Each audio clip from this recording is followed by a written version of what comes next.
Welcome to another edition of Weekly Curriculum and At-Home Activities with Megan and I. How's it going, Meg? It's going pretty good. No complaints. Good, and good to see you. You too. Also, I just want to talk about, so we're in week 6 now, and the theme of week 6 is we take care of each other, also brought to you by the letter C. Meg's going to get into a little bit about reading, so I'm going to pass it off to her. Okay, perfect. So we're just going to give you some tips on reading to your children. And so really the goal is to raise a reader, basically. And so you want a child that loves reading. And so the sooner you start that, the better, because it's just going to be ingrained in them. So start when they are babies, for sure. Read 20 minutes a day to them. So somehow they're getting books in. Maybe they're in the bath. Young kids have a hard time sitting for 20 minutes. So don't, stress that so much as getting in little chunks of reading throughout the day with the goal of 20 minutes. Let them choose their books. So sometimes we'll have a tendency to I don't want to read that one today, so let's pick another one. Let them choose. Let them choose topics they're interested in, even if it's flat books or pop-up books, things like that kids love. So let them choose, keep it fun. And so that's, making your voice silly or even acting out certain parts of books and keeping it fun. So let them, when they're young, they might just flip through the pages. That's okay. You don't need to read every word of a book to be reading to them. So talk about the book parts. So I have a book here that I'll go over that with you a little bit. Get them involved. And so we're going to be asking them questions. We're going to be getting their critical minds thinking. So we want them to read to comprehend, not just to read words. And we want them to think further, ask internal questions to themselves. So I brought a book here called Good News, Bad News, really great book, by the way, if you haven't gotten it. So we're going to, you're going to open up with, what's the title of this? Good News, Bad News. Point to the words because it's showing them words have meaning. And so that's the title on the cover. Let's check out what else is inside. So, look at the pictures, help ask them, what do you think is going to happen based on these pictures? I don't know. Looks like a lot of bees are coming. And then this is where getting silly comes in. So oh, good news, I have a basket. We're going to have a picnic. And then, oh yeah, but bad news, it's raining. And then you can also do predicting questions. So what do you think is going to happen next? Good news, he has an umbrella. What do you think the bad news is going to be? The wind took it. And then remember to read the pictures with them. Let them read the pictures, I should say. So tell me what's going on in that picture. Things like that.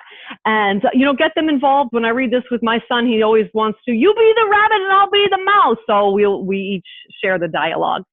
And then at the end of it, take a minute to recall what they read. And so what happened in that book? How did it end? And then relate it to their lives. So remember the time we went on a picnic? Did it rain on our picnic? Did we have an umbrella? Different things like that. So just some little tips for reading with your child, but definitely introduce it young and 20 minutes a day. And that is all. Thank you, Meg. Thank you. Thank you. She's right. Absolutely. You're trying to raise a reader. So, it's only going to help you in the long run, what I like to say. Mm-hmm. And so moving forward with that, I wanted to touch on one of the discussion questions is, who else do we take care of in our families? For example, pets, grandparents, or other relatives. Also, along with that is I had a craft under creative art, create a family care box. So I'm going to show you an example of both. So something we take care of in our families that are not just ourselves are our pets, right? So here I got my doggy, woof, woof, woof. And, and also here I have what they call a pet care box. So let's show you the box really quick. And so it's just a homemade box. It's being held closed with some Velcro. And it's called the pet care box. So I'll pop this open. And inside there's some great things to take care of your pets. So for my doggy, I'm going to provide him with some food. So I have some containers of food that are empty and cleaned. Also, here I have a nice dog bowl, to put his food in. But, sometimes my doggy needs to be brushed. He needs to be taken care of, right? So I have the brush in here to brush my doggy. And also his leash, so we'll have that as well. And as other things, depending on the animals you have, maybe you have a fish. So maybe you put some products in here to care for a fish. Or maybe you have a cat and you put some things in here to help take care of the cat. And so this can also get children prepared for having pets and stuff and giving them that understanding of what it's like to care for someone outside of themselves. Mm-hmm. So this is really awesome. Even inside, there's some books in here about having pets and owning a dog and stuff like that, stories that are related also to the topic. So this is a really cool thing and a really good idea, courtesy of some great friends of ours who totally hooked us up and let us borrow that box. Also wanted to talk about family photos, just like creating your own little family photo book, having your child create their book and labeling the pictures. Well, something else that we did is photo collage. So here I have my work family. And in it, you know, I've created, yes, I did use chip clips. We have this on display at work, but there's pictures of all my work family in there. And so this is something cool you can create. Megan has a nice collage sitting behind her that I can see. You know, that's something that you can do to make things fun and creative.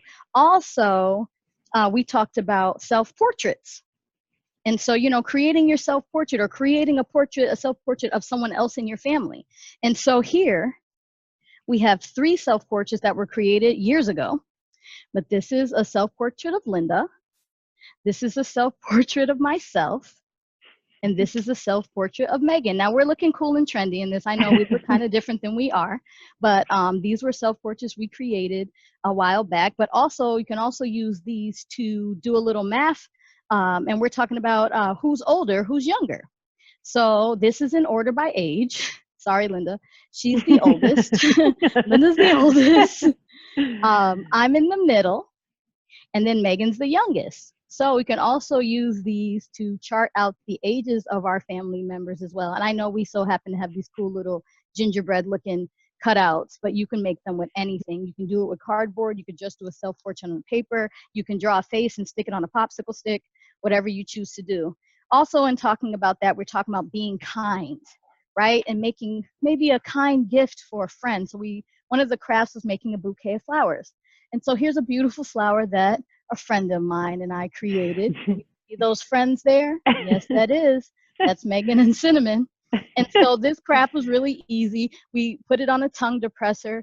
We used some foam that we had here in the office to cut out, and we cut out a nice hole in the middle so we can put this Polaroid inside. But you can make bouquets of flowers for loved ones with tissue paper, with coffee filters, using dabbers, using markers, using food coloring, whatever you have at home to make. So that was another cool craft that we came across.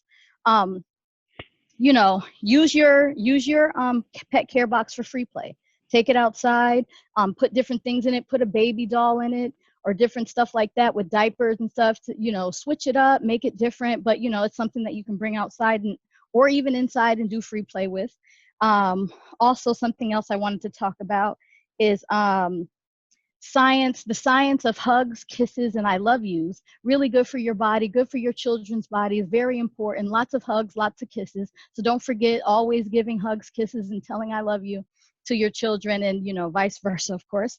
And, you know, outdoor time. Let's talk a little bit about outdoor time. Talked about having a picnic with your family, having a family picnic. Also talked about cooking together. So that can also be an activity, a free play activity, but you can also use it to help prepare a meal to go have a picnic. So whether it's something really simple like a fruit salad that your child can help you make, and you guys take it out and you have a nice picnic in the backyard, or you have a picnic at the park, if you can do that, you know, something together in that way. So that's a really fun thing to do. I think that I touched on everything that I have over here. Do you have anything to add, Megan? Nope, I think you touched on all of it. Okay, great. So like we always say, if you guys ever have questions, you're more than welcome to hit us up via email. We will be certain to get back to you. And, you know, we'll be doing this every week. So we'll be back. All right. So thank you again for joining us. Bye. Bye. Take care.